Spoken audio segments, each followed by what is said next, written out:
Doesn't it suck when Philadelphia? I will say this. No, I don't feel bad at all for you in Philadelphia. You can cry and moan all you want. Jason Tatum owns you.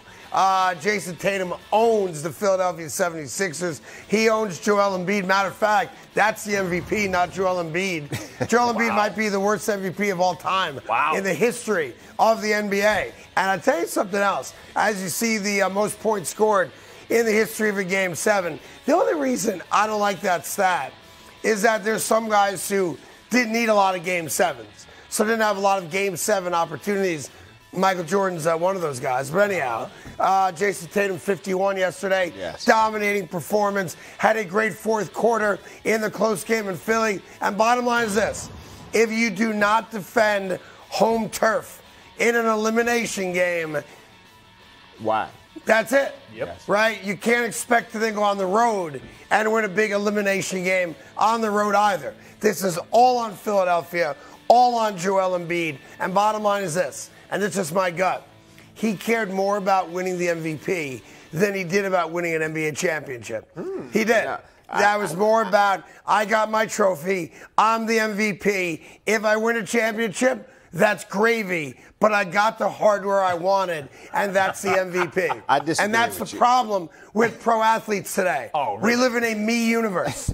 It's no longer about what's good for the squad. It's now, how do I get mine? I disagree with you with that. Well, you're a pro athlete, of course you do. Yeah. Joel Embiid was the MVP of the season. That's fine. Okay, just like How'd that work out? Just like David Robinson was the MVP of the season, he got the MVP in front of Hakeem Olajuwon. Right. And they lost that playoff series Yeah. against the MVP of the playoffs in Hakeem Olajuwon. Yeah. Just like Embiid lost against the Boston Celtics, and Jason Tatum is the MVP of the playoffs against them. That's what it's about. It's not about, the season that he's the MVP and now he's not the MVP. Jason Tatum and the Boston Celtics team was just better than the Philadelphia. Yeah, I mean, you got to show up better than That's that. it. I'm sorry. I mean, no Dude, question. And it started in Game 6. Yeah, but forget it in Game yesterday. 6, man. It started in Game 6. Fine, it started in Game 6, yeah, sure. But Game 7, if you're the best player in the league, how do you make 5 shots? 5. He made 5 total baskets in Game 7. And by the way, his performance was so bad. It was bad. Nobody's talking about how James Harden once again no-showed in an elimination game. Like, if you're James Harden, you're like, boy, I hope they don't talk about me. I hope they don't talk about me. Whew! Thank God they're only talking about you. Because that's the MVP. That's the best player on my team. And I'm sorry, if you're in Philadelphia, you don't have to do a lot of serious thinking. And that is, do we trade Joel Embiid? Really? Because you are not going to win a title with Joel Embiid. They've never gotten to an Eastern Conference final. So at some point, you have to advance past the semifinals. Here, this is a Sixer franchise that has all the pieces to win a title, with Maxey and Harden and Tobias and, of course, the big fella. And they've never gotten to an Eastern Conference final, let alone an NBA final. So at some point, if it walks like a duck and quacks like a duck, it's not a bird, it's a duck. Joel Embiid is a non-champion duck. That's what he is. That's what he's always going to be. You cannot win a title with Joel Embiid as the focal point of your franchise. Spot the lie. I tell you this, Tatum, you can win. Tatum and Brown, Tatum had 51, Brown had 25. Okay? Yes. All right. That's 76 combined points between their two best players. Right. If Harden and Embiid just had 30 points apiece, they would have been in the game because Tobias had a good game, Maxey had a good game, and even P.J. Tucker had a good game. Early, first half. First half. But he still had a good game. Yes. His points, he had 11 points. Them 11 points, you can't, that's just gravy. Yeah. But like I said, it all started in Game 6. It all started in Fourth quarter, Game 6. Fourth quarter, Game 6. They was right there.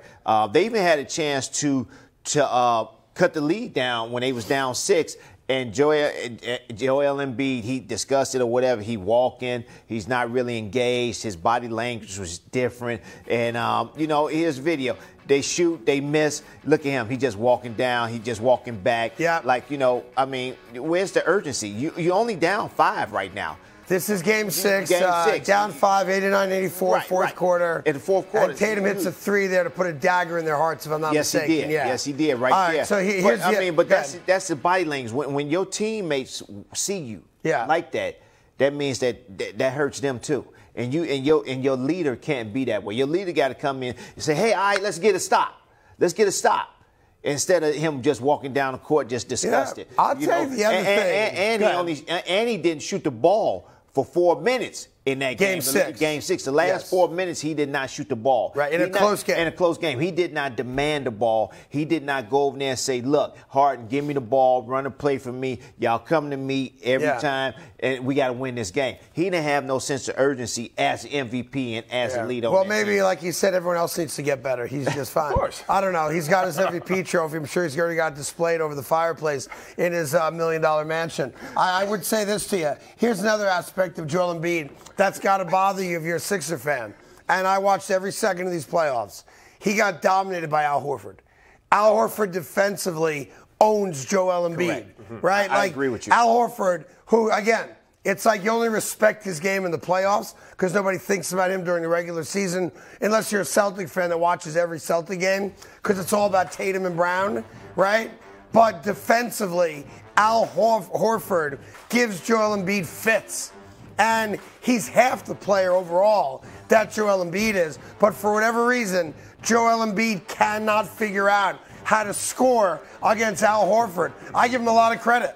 Like, he is going man-to-man with the MVP, and he's winning that individual battle. And he don't need to score, although he's a good outside shooter. His job in that series was stop Joel Embiid, and he did it. He did. And again, I know you're crying in Philly. I know you want to blame the refs. Oh, the referee's family are all Celtic fans. I saw that crap yesterday. Let me tell you why you lost the game. This game in the second half was tied 55-55. You gave up, look at that, 55-55, just 30 seconds into the second half. With a minute and change left in the third quarter, you had been outscored 28-3. Oh, yes. And then even bigger than that, 33-10 overall. Yes. You cannot win an NBA championship when you score a collective total of 10 points in the third quarter on the road. Yeah. You can't. You cannot win when your two best players make a combined, 8 shots? Yes. 9 shots? Yes. For the entire game. Some guys rise to the occasion. The greats, Tim Hardaway, Michael Jordan, Craig Carton. Some of us rise to the occasion in Game 7s. What? And then there's Philadelphia. Joel Embiid has never won a Game 7. Doc Rivers has more Game 7 losses than any other coach in the history of the NBA. Double the amount, actually. So I would say this, something they're used to in Philadelphia. Blow it up. Blow it up, Timmy Hardaway. Blow it up. I think they will blow it up. I think. Here's just, if I may, all right, and it's not that I'm getting any enjoyment out of this, except I'm very happy today. This is how bad it is for Philadelphia. Are you sure? Yeah. You look to me like you enjoying this. A little bit. Maybe a little bit. Maybe I'm enjoying Philadelphia losing a little bit. I'm what they call a haberdashery. I'm the guy that gets joy out of other people's pain. Is that what that's called? Schadenfreude. I don't know what haberdashery is. It's apparently not Schadenfreude. No, it's not. Yeah, but I'm a Schadenfreuder. Yes. I am. I'm a card-carrying member of the Schadenfreude organization. Hey there. Thank you so much for watching The Carton Show. You can subscribe right here to get all the latest bits and segments from the show. And by the way, while you're at it, we have a lot of great shows on FS1, so check them out too.